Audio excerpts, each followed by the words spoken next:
17 ஆண்டுகளுக்கு முன்பு கடந்த 2008ஆம் ஆண்டு நவம்பர் 26ஆம் தேதி இந்தியாவின் வர்த்தக தலைநகரான மும்பையில் பாகிஸ்தான் பயங்கரவாதிகள் நடத்திய கொடூரமான தாக்குதலை அவ்வளவு எளிதில் யாராலும் மறந்துவிட முடியாது.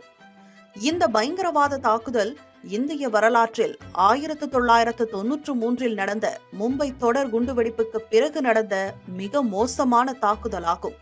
கடல் வழியாக மும்பைக்குள் நுழைந்த 10 லஷ்கர்-இ-தொய்பா பயங்கரவாதிகளால் நகரத்தின் மிகவும் பரபரப்பான பகுதிகளான தாஜ் மற்றும் ஓபராய் ஹோட்டல்கள், சத்ரபதி சிவாஜி மகாராஜ் டெர்மினஸ், நாரிமன் ஹவுஸில் உள்ள யூத மையம், காமா மருத்துவமனை, மெட்ரோ சினிமா மற்றும் லியோபோல்ட் கஃபே ஆகிய இடங்கள் குறிவைத்து தாக்கப்பட்டன.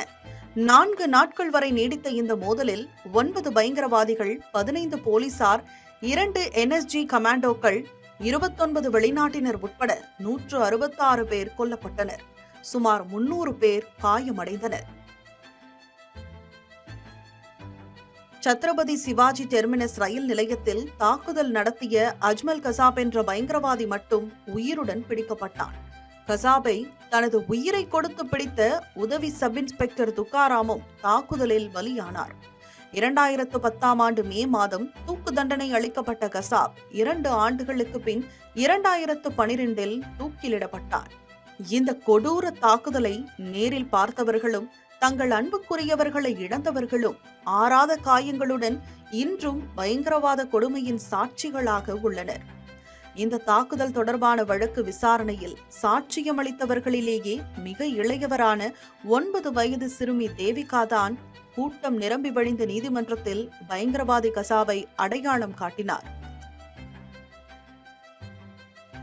சாதாரண பழ வியாபாரியின் மகளான தேவிகா சத்ரபதி சிவாஜி மகாராஜ் டெர்மினஸ் ரயில் நிலையத்தில் பயங்கரவாதி கசாப் நடத்திய தாக்குதலில் காலில் குண்டு துளைக்கப்பட்டு 6 முறை அறுவை சிகிச்சை செய்யப்பட்டு 65 நாட்கள் மருத்துவமனையில் இருந்த பின் வீடு திரும்பினார். அப்போதே பெரியவளான பிறகு IPS ஆகி இந்தியாவை பயங்கரவாதிகளிடமிருந்து பாதுகாப்பேன் என்று கூறியிருந்தார். சொன்னது போலவே இப்போது காவல்துறை அதிகாரியாக இருக்கும் தேவிகா இன்ஸ்டாகிராம், எக்ஸ் மற்றும் ஃபேஸ்புக்கில் தனது பெயரை தேவிகா ரோட்டவன் 26/11 என்றும் மும்பை பயங்கரவாத தாக்குதலில் பாதிக்கப்பட்ட மிக இளைய நபர் என்றும் குறிப்பிட்டுள்ளார். பயங்கரவாத தாக்குதல்களை தடுப்பதற்கு நாட்டின் உறுதிப்பாட்டை வெளிப்படுத்தும் வகையில் இனி ஒருபோதும் இல்லை, நெவர் எவர் என்ற கருப்பொருளின் கீழ் மும்பை பயங்கரவாத தாக்குதலின் 17வது ஆண்டு நினைவு அஞ்சலியை டெல்லி கேட்வே ஆஃப் இந்தியாவில் தேசிய பாதுகாப்பு படை நடத்தியுள்ளது.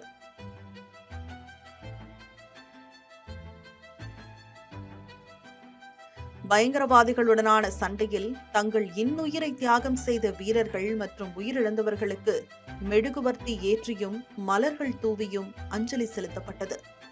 ஏற்றப்படும் மெழுகுவர்த்திகளின் மெழுகை கொண்டு மும்பை பயங்கரவாத தாக்குதலில் வீர மரணமடைந்த வீரர்களுக்காக வாழும் நினைவு சின்னம் அமைக்கப்படும் என்று தெரிவிக்கப்பட்டுள்ளது.